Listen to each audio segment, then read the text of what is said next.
Right, so now I think it's high time to start working on Sun Tzu's The Art of War, and I think the reason for that is, because we're kind of in a situation here in this country. But I mean, it doesn't have to be only about battle and war and that kind of thing. That's what's awesome about the Art of War is that it can pertain to any situation you find yourself in if you understand it.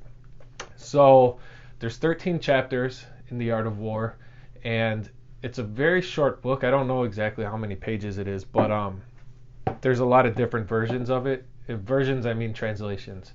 Um, Typically, the translations of it they start with like a preface where the person that is putting this into text typically talks about certain battles that might have occurred throughout history in China around this time.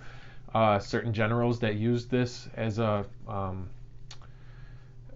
kind of like a handbook into becoming a good general. Obviously, they talk about Sun Tzu and his life, or what they know about him, or what they think about him. Um,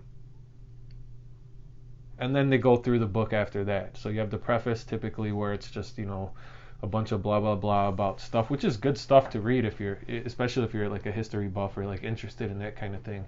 But then after that, then they get into the actual book itself, and the book has 13 chapters, and they all talk about different things, kind of leading towards this unity of ideal war situations or battle situations, and what it takes to understand how to be a good general. So, and then after the book, then they'll start talking about other. They'll expound on each chapter or certain things like that.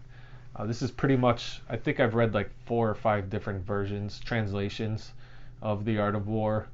Uh, they use different words here and there for certain things. They're not always the same, but you have to think about it. This is like ancient Chinese, um, and then throughout history, just like any old book, the more it gets translated, then some words change to kind of go with the times, or to make people really understand these kinds of things about the books.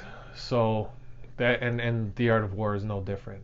Depending on the translation you get, it'll kind of read a little like, not, I don't want to say archaic, but kind of archaic, versus something that's a little more modern that might use modern language to better describe things. So as far as that goes, I mean, you can find a lot of the stuff. Actually, I think a lot of the audiobook versions of them on YouTube, which is awesome because you're already here. So go ahead and look it up after I discuss certain things about it. So I think what I'm gonna do, because this is such a profound book, although it's very short, what I think I'm gonna end up doing is just making kind of a few different episodes about The Art of War, and I don't know how many a few is. It might be 10, to be honest with you, because there are 13 chapters and there are things that should be talked about. And I think that's the other thing with The Art of War. A lot of times you'll see people quoting The Art of War, and the quotes are awesome, and they give you the main idea a lot of times, but there's a whole lot of the story that you're missing. And what's good about the quotes that you see floating around everywhere is that they're very to the point, I guess. If you read them, you'll understand them really easily. And then what you can do after you read these quotes is kind of mull it around and see how it can fit each scenario you can think of. So the first chapter in The Art of War is called Appraisals, chapter 1. And it starts off talking about the 5 constant factors. And the 5 constant factors are moral law, heaven, earth, the commander, and method and discipline. So I think today what I'm going to do is just break down these 5 constant factors, and you can kind of see where I'll go with this. So moral law is essentially, it causes people to be in complete accord with the ruler, regardless of anything, regardless of their lives, it says in there, or undismayed by any danger.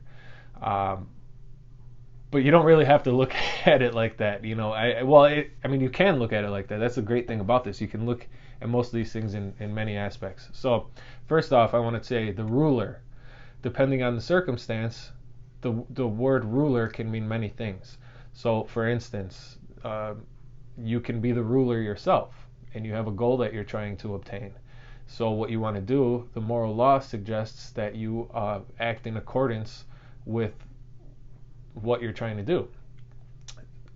So like I said, if you have a goal in mind, your moral law should be things that help you achieve your goal, and that you don't vary. So if this is what I want, these are the ways that I have to act and what I have to think and how I have to be in order to get that goal. So that's how you can be in complete accordance with the ruler yourself. But you can also use this if you're a boss. You need everyone to be on the same page. What are our duties? What is our goal? Again, a lot of these are going to be goal oriented or outcome oriented.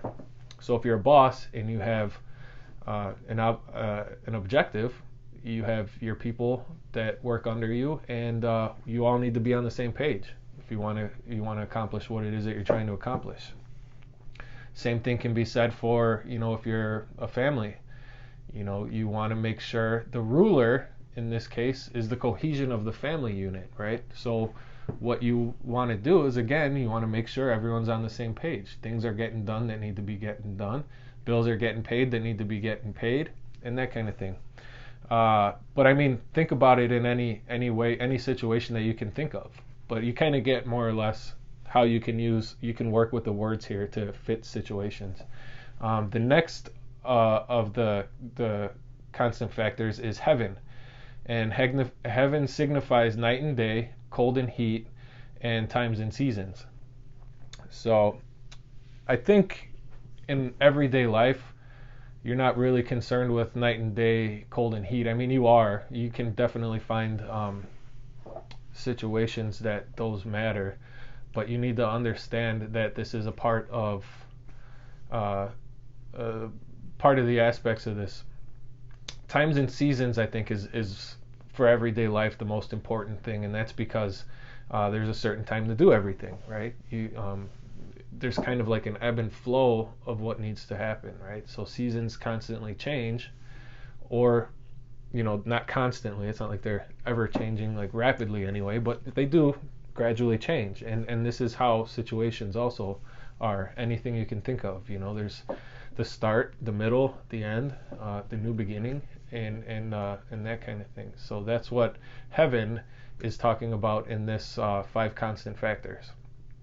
Is really just understanding kind of like, I want to say, the environment, or things of that nature. The next one is earth, and this talks about distances, large and small. It talks about narrow passes and open ground, danger and security, and then chances of life and death. That was kind of all jumbled around, but that's essentially how it's defined in the art of war. So you think of distances. When you're carrying out, let's say you're going on a drive and you're trying to get from A to B, it's a good idea to understand how far that's going to be, how, what the conditions are, how the road is. And obviously, great and small is it a short trip or a long trip? Danger and security. I like this one. I like looking at the danger and security in this one as decisions, as it pertains to decisions, right? So you have, good and bad outcomes of decisions that you make. You have to weigh these things against each other to see, if again, it's in congruence with what you're trying to do. And then open ground or narrow passes, I think, could be used in the difficulty.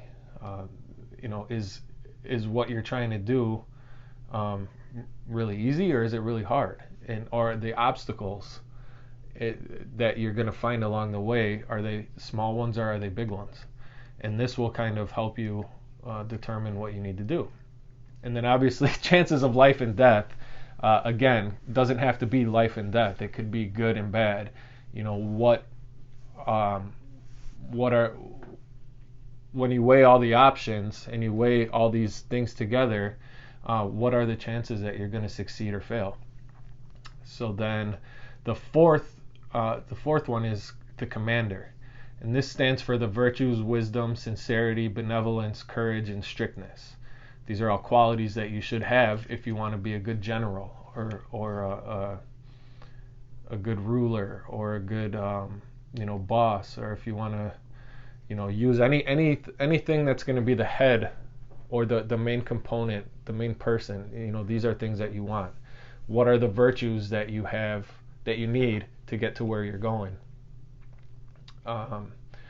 And how sincere are you about them? What do you know about them?